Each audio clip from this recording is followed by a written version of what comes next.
Assalamualaikum warahmatullahi wabarakatuh. Sahabat Kendi yang dirahmati Allah, sekarang saya akan menanggapi tanggapan dari Harry Pras terhadap videonya Gus Baha atau pidatonya Gus Baha. Nah, dalam satu kesempatan Gus Baha itu memberikan sebuah ceramah cerita tentang keutamaan para ulama umatnya Nabi Muhammad SAW. Jadi ini kaitannya dengan hadis inna ulama ummati ka'ambiya'ih Bani Israel yang banyak dikutip oleh beberapa ulama seperti Al-Imam Fakhruddin Ar-Razi dalam tafsirnya Mafatihul Ghaib, juga dikutip oleh Al-Imam Al-Ghazali dalam kitab Ihya Ulumuddin, dan banyak lagi ulama yang lain. Dan ini lucu ya, sekelas Harry Pras ini memang sering mengomentari ulama-ulama besar seperti Mbah Maimun, kemudian juga ya ini Gus Baha. Juga pernah Harry Pras ini mengomentari guru sekumpul. Intinya hal-hal yang tidak sepemikiran dengan Harry Pras, sekalipun ulama itu sudah diakui keilmuannya, itu akan dibantah semua. Dan karena memang orangnya itu tidak ngerti, artinya tidak punya kapasitas ilmu yang memadai, maka bantahannya tidak ilmiah sama sekali. Nah, ini kutipan dari pidato Gus Baha. Rasulullah pernah jejer Nabi Musa, terus Rasulullah ngendikan ulama ummati ka'ambiyai Bani Israel. Terus kata Nabi Musa, yang benar saja, masa ulama kok kapasitasnya kayak, kata Rasulullah, ya sudah buktikan saja. Terus dipanggillah Imam Ghazali, ditanya sama Nabi Musa, siapa namamu ya?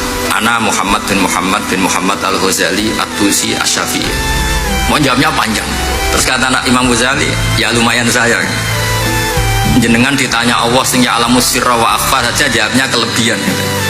Apa itu, kata Nabi Musa? Wa ma tilka biyaminika ya Musa? Qala ya asaya atawakkau 'alaiha wa ahusyu biha 'ala ghanami wa liya fiha ma'aribu ukhra.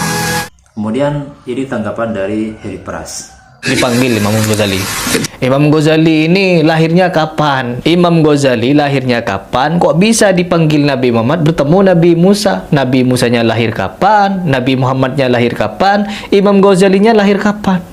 Bertemu, teman-teman. Dan diceritakan. Nah, yang menceritakan ini siapa? Yang menceritakan kisah ini siapa? Bersumber dari mana? Perawi-perawi ceritanya bagaimana? Pernah ditakhrij gak cerita ini? Harus, teman-teman. Kita harus kritis terhadap cerita-cerita seperti ini. Karena menisbahkan kepada Nabi Muhammad. Takutnya dusta. Cerita dusta. Berdusta atas Imam Ghazali, berdusta atas Nabi Muhammad, berdusta pula terhadap Nabi Musa alaihissalam. Ada beberapa poin yang perlu saya tanggapi dari Harry Pras ini. Namun sebelumnya saya akan mengutip pendapat dari Imam Al-Ghazali. Beliau mengatakan, "Lau sakatah man la yadri laqala al-hilaf bainan nas."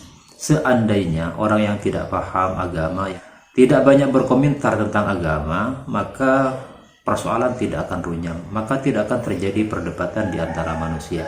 Nah, yang menjadi sumber masalah adalah seseorang yang tidak memiliki kapasitas keilmuan keagamaan yang memadai, tapi banyak berkomentar apalagi menanggapi pendapat-pendapat ulama. Ini yang menjadi sumber masalah dan keributan di masyarakat, terutama di dunia maya ini. Dan yang perlu dipahami ya, terjadinya dialog ini tidak di masa hidupnya Imam Al-Ghazali, apalagi di masa hidupnya Nabi Musa yang jauh dari hidupnya Imam Al-Ghazali. Tidak. Riwayat ini disampaikan oleh Imam Abul Hasan Asy-Syadzili. Nah, suatu ketika Al-Imam Abul Hasan Asy-Syadzili yang sudah diakui keilmuannya oleh para ulama, beliau adalah mutasawwif, beliau adalah faqih dan juga pendiri thariqah Syadziliyah.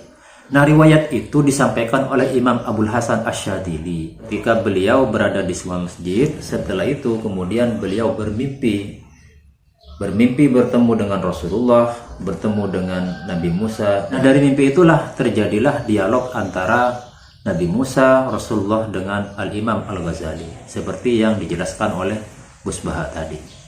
Kemudian mimpi ini diceritakan oleh Al-Imam Raghib Al-Isfahani, dan riwayat tersebut dikutip oleh Syekh Ismail Haqqi dalam salah satu tafsirnya.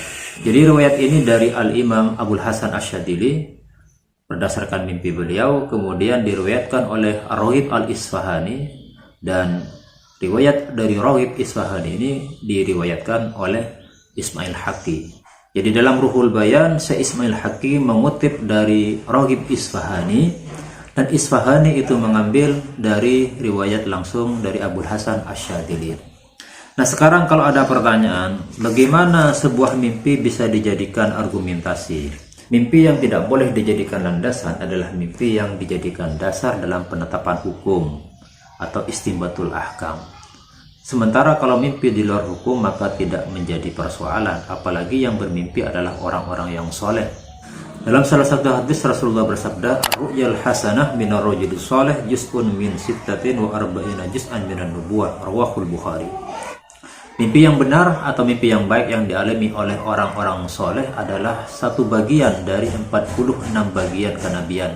Kemudian siapa yang dimaksud dengan ar-rajulus shalih? Al-muslimu shadiq as-shalih walladzi yunasibu haluhu halal anbiya fa ukrimah binau'in mimma ukrima bihil anbiya wa huwa al-ittila' 'alal ghaib. Maksud dari rajulun soleh yang termaktub dalam hadis tersebut adalah pribadi yang haliyahnya sama dengan haliyahnya para nabi. Karenanya fa ukrimah binau'in mimma ukrima bihil anbiya, maka beliau kemudian diberi kemuliaan sebagaimana kemuliaan itu diberikan juga kepada para nabi. Apa itu diantaranya? Wa huwa al-ittila' 'alal ghaib, yaitu bisa melihat hal-hal yang gaib. Oleh karenanya mimpi seperti yang dialami oleh Abul Hasan Asy-Syadzili bisa kita percaya. Selama hal itu tidak dijadikan sebuah dasar dalam penetapan hukum maka tidak jadi persoalan.